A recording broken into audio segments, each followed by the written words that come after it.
Hi friends, இன்னைக்கு பார்க்க போகிறது ட்ரெடிஷ்னல் கேரளா டிஷ் தான் பார்க்க போகிறோம். அது இலையடான்னு சொல்லுவாங்க. இது நடுவில் பூர்ணம் வந்து நம்மளோட விருப்பம் தான். பழம் போட்டு பண்ணலாம், பலாப்பழத்தில் பண்ணலாம். நான் இப்போ சிம்பிளாக தான் பண்ணுறேன். தேங்காயும் வெல்லமும் எடுத்துருக்கேன். ஒரு 4 வெல்லம் எடுத்துருக்குறேன். கொஞ்சம் ஏலக்காய் எடுத்துருக்கேங்க, ஒரு 5-6 ஏலக்காய். ஒரு ஒரு பெரிய மூடி தேங்காய் துருவி வச்சுருக்கேங்க. பூர்ணத்துக்கு இவ்வளவு தான் வேணும் அப்படின்னு கிடையாது. நம்ம பத்தலைன்னா கொஞ்சம் கூட சீக்கிரம் பண்ண முடியும்.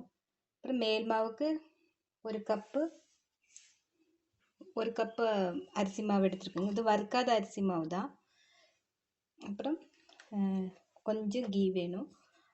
இது வந்து 1.5 கப்பு தண்ணி ஊற்றி நம்ம வந்து கொதிக்க வச்சு மேல் மாவு ரெடி பண்ணிடலாம்.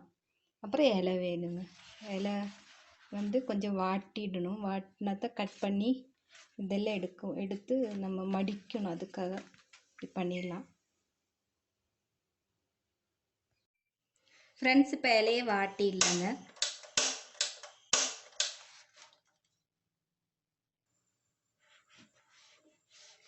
லைட்டாக இப்படி வாட்டிடலாம், அப்போ தான் மடிக்க முடியும். அதனால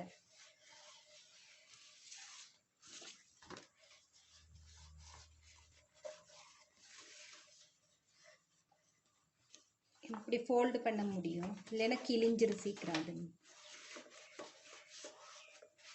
போதும், நம்மளுக்கு இது ரெடி ஆயிடுச்சு. இலை ரெடி ஆயிடுச்சு. ஃப்ரெண்ட்ஸ், இப்போ ஒரு வடச்சட்டி வச்சுருக்கேங்க. இதில் வந்து 1.5 கப்பு தண்ணி ஊற்றிடலாம், கொதிக்க வச்சிடலாம்.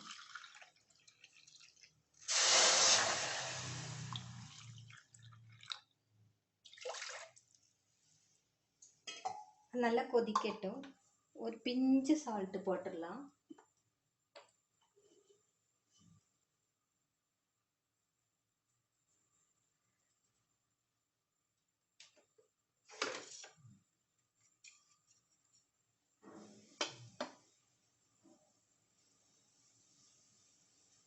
கொதிக்கிற வரைக்கும் வெயிட் பண்ணலாங்க நம்ம. ஃப்ரெண்ட்ஸ், இப்போ நல்லா கொதிக்க ஆரம்பிச்சிருக்கு. நல்ல பபிள்ஸ் எல்லாம் வர ஆரம்பிச்சிருக்கு. இந்த ஸ்டேஜில் கொஞ்சோண்டு ஒரு 1/2 டீஸ்பூன் அளவுக்கு நெய் ஊற்றிடலாம். ஒரு ஃப்ளேவர் கொடுக்கும். அதுக்காக ஷைனிங்காக இருக்கும் மேலால் மாவு வந்து. கொஞ்சமாக போட்டால் போதும். ஆப்ஷனல் தான், வேணும்னா போட்டுக்கலாம். இல்லைன்னா நீங்கள் தேங்காய் எண்ணெய் ஏதாச்சும் எண்ணெய் கூட ஊற்றிடலாம். கொஞ்சம் மாவு வந்து கொஞ்சம் ஷைனிங்காக இருக்கும், நம்மளுக்கு கையிலும் ஒட்டாது மாவு. இப்போ நம்ம வந்து நல்ல பபிள்ஸ் வர ஆரம்பிச்சிருக்கு, உங்களுக்கு தெரியும்னு நினைக்கிறேங்க. இப்போ வந்து மாவு போட ஆரம்பிச்சிடலாம். கெட்டி இல்லாமல் கிளறிடுங்க.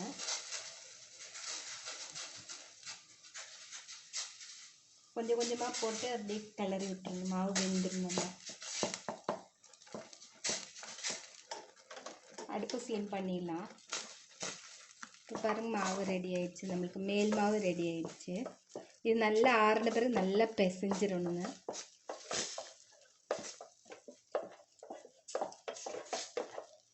பார்த்தாலும் தெரியும், நல்லா வந்திருக்கு மாவு பாருங்க.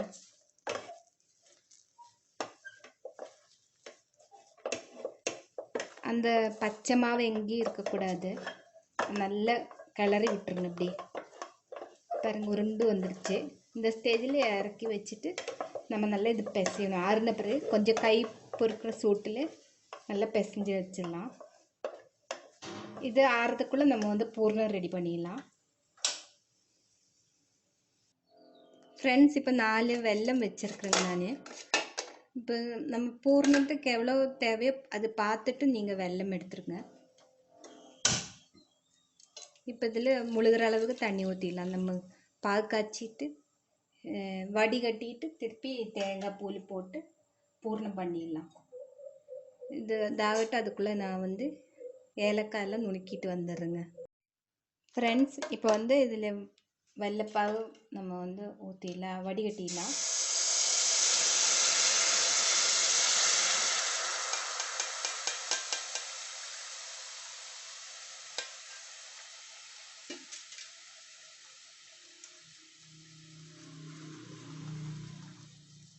இது கொஞ்சம் திக்காகட்டுங்க, அது வரைக்கும் வெயிட் பண்ணலாம்.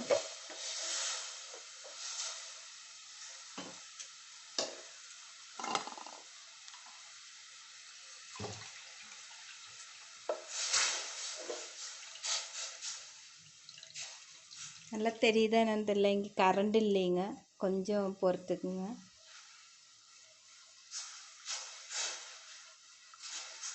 இதில் இப்போ தான் தேங்காய் போட்டுடலாம். துருவி வச்சு தேங்காய் போட்டுடலாம். நம்ம சாதாரண கொழுக்கட்டைக்கெல்லாம் பண்ணுற மாதிரி தான்.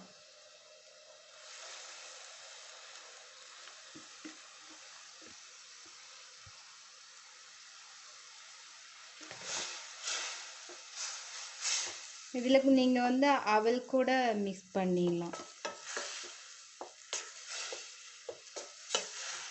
அவல், பழம் எது வேணாலும் மிக்ஸ் பண்ணலாம். இதை கொஞ்சம் சுண்டட்டுங்க, நம்ம வெயிட் பண்ணலாம். இந்த பக்கம் கேஸில் இட்லி பானை வச்சிடலாம், பற்ற வச்சிடலாம். சீக்கிரம் ஆயிடும். இதெல்லாம் இந்த பூர்ணம் மாவெல்லாம் ரெடி பண்ணிவிட்டு நம்ம பசங்க ஸ்கூல்லேருந்து வரும்போதோ, ஹஸ்பண்ட் ஆஃபீஸ்லேருந்து வரும்போதோ, இல்லைன்னா கெஸ்ட்டு வரும்போதெல்லாம் சீக்கிரம் பண்ண முடியும். அந்த மாதிரி ஒரு ரெசிபி தான் இது. டேஸ்ட்டாகவும் இருக்கும், ஹெல்த்தி, ரொம்ப ஹெல்த்தி டிஷ் இது.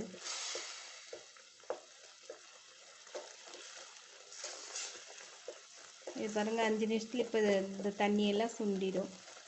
நம்ம வந்து சீக்கிரம் இலையில் தட்டிட்டு 5 நிமிஷம் தான் வேகிறதுக்கு. ஏன்னா மேல் மாவு நம்மளுக்கு வெந்திருக்கு ஆல்ரெடி. இதுவும் வேக வேண்டியதில்லை. சும்மா ஆவியில் அப்படியே அந்த இலையோட ஸ்மெல்லு கூட அந்த இதில் வரும்போது டேஸ்ட்டாக இருக்கும், ரொம்ப நல்லாயிருக்கும் சாப்பிட்றதுக்கு. இந்த தண்ணி நம்மளுக்கு சுண்டினாலே போதும். பூர்ணம் ரெடி ஆகிடும்.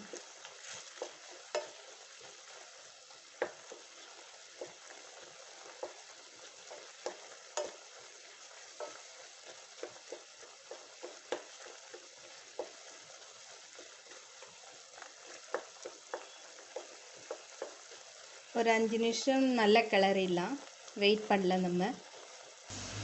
ஃப்ரெண்ட்ஸ், இப்போ வந்து நம்மளுக்கு தண்ணியெல்லாம் சுண்டிடுச்சு, பூர்ணம் ரெடி ஆயிடுச்சு. பாருங்கள், நல்ல கிளறி விட்டுருங்க, அடி பிடிக்காம மாதிரி.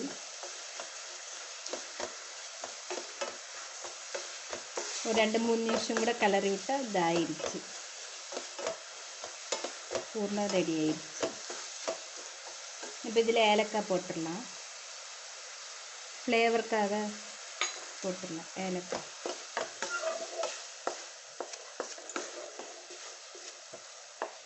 ஓரமெல்லாம் தீயுது, அதனால் நான் கொஞ்சம் ஸ்லிம் பண்ணிவிட்டு அடுப்பு.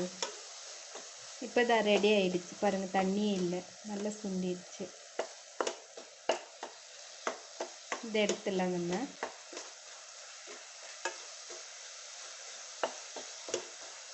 அடுப்பை ஆஃப் பண்ணிடலாம். நான் அடுப்பை ஆஃப் பண்ணிடுறேங்க, இதை மாற்றி வச்சிடலாம். ஃப்ரெண்ட்ஸ், இப்போ பாருங்கள், மாவு ரெடியாக இருக்குது நம்மளுக்கு. இங்கே நான் நல்லா பிசைஞ்சு வச்சுட்டேன். இதுலேருந்து கொஞ்சம் எடுத்துடலாம். கை வந்து தேங்காய் எண்ணெயில் ஏதாச்சும் டிப் பண்ணிடுங்க, ஒட்டாமல் இருக்கிறதுக்காக. கொஞ்சம் மாவு எடுத்துட்டு இதில் வச்சுருங்க, இலையில இந்த மாதிரி பரப்பி விட்டுருங்க நல்லா. உங்களுக்கு எவ்வளோ நைஸாக பரப்ப முடியுமோ அந்த மாதிரி. மாவு இல்லைன்னா எண்ணெய் இல்லைன்னா தண்ணி ஏதாவது ஒன்று எடுத்து இப்படி ஸ்ப்ரெட் பண்ணி விட்டால் போதும். மாவு ஆல்ரெடி வெந்திருக்கு, 5 நிமிஷத்தில் ஆயிடும் நம்மளுக்கு. கொஞ்சம் கூட மாவு வேணாலும் போட்டுக்கலாம். இப்படி நல்லா பரப்பி விட்டுருங்க.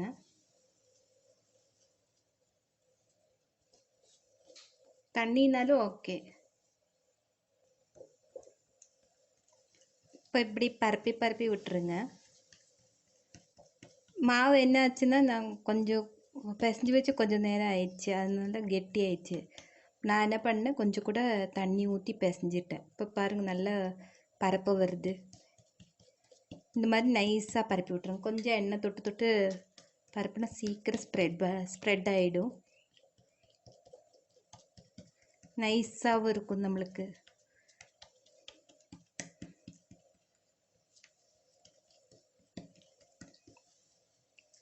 நம்ம காலையிலலாம் பிசைஞ்சு வைக்கிறதா இருந்தால் கெட்டியாயிடும். அப்போ வந்து கொஞ்சம் கூட தண்ணி, சும்மா பச்சை தண்ணி ஊற்றிட்டே பிசைஞ்சிருங்க. ஆல்ரெடி வெந்ததுங்க, அதனால் நம்மளுக்கு இந்த மாதிரி ஸ்ப்ரெட் பண்ண ஈஸியாக வரும்.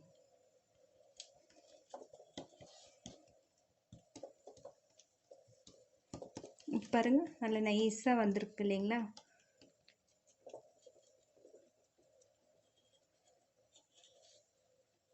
ஷேப் எடுத்துருங்க.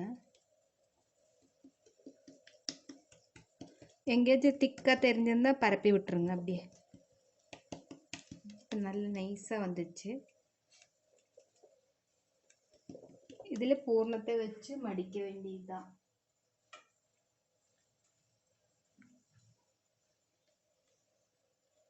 ரெசிபி பிடிச்சிருந்தா லைக் பண்ணுங்கள், ஷேர் பண்ணுங்கள். உங்கள் ஃப்ரெண்ட்ஸ் ரிலேட்டிவ்ஸ்க்கு மறக்காமல் ஷேர் பண்ணுங்கள், கமெண்ட் பண்ணுங்கள். என்னோடய சேனல் புதுசாக பார்க்குறவங்களா இருந்தால் சப்ஸ்கிரைப் பண்ண மறந்துடாதீங்க. இது இப்படியே வச்சுட்டு நம்ம வந்து இட்லி பானையில் வேக வச்சிடலாம். ஒரு 5 நிமிஷம் வெந்தால் போதும். இதே மாதிரி எல்லாமே பண்ணிடலாம். பண்ணிவிட்டு நான் உங்களுக்கு காமிக்கிறேன். ஓகே ஃப்ரெண்ட்ஸ், இப்போ வந்து இது எல்லாம் ரெடி ஆயிடுச்சு. பாருங்கள், வெந்துடுச்சு, நல்லா சாஃப்டாக இருக்குது, சூடாக இருக்குது ரொம்ப. இப்போ தான் வாங்கி வச்சு நான்.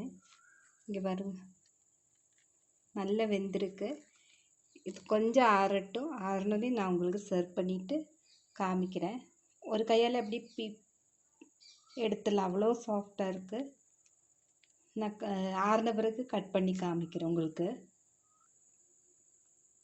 ஃப்ரெண்ட்ஸ், இப்போ இதை வந்து நல்லா சூடு ஆறிடுச்சு. இது பாருங்க, நல்லா சாஃப்டாக இருக்குது. எடுக்கும்போதே நல்ல சாஃப்டாக வருது பாருங்கள். எடுக்கும்போதே கட் ஆகிடுச்சு.